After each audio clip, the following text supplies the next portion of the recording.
নমস্কার, আমি শুভশ্রী দাস। কবিগুরু রবীন্দ্রনাথের জন্মদিন উপলক্ষে আমি একটি গান আপনাদের সকলের সামনে উপস্থাপন করতে চলেছি। আশা করছি আপনাদের গানটি খুব ভালো লাগবে।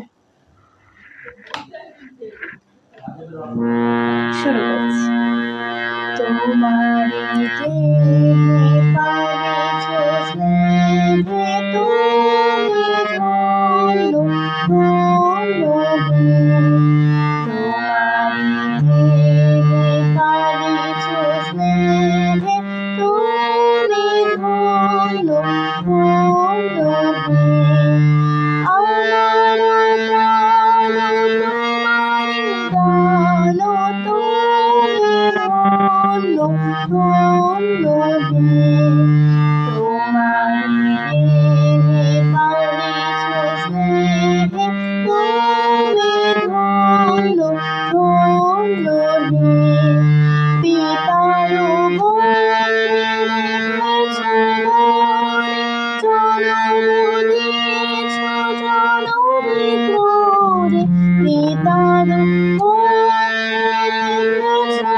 জনমে মরণে শোকে আনন্দে তুমি ধন্য ধন্য তোমারি দেহে পালিছ স্নেহে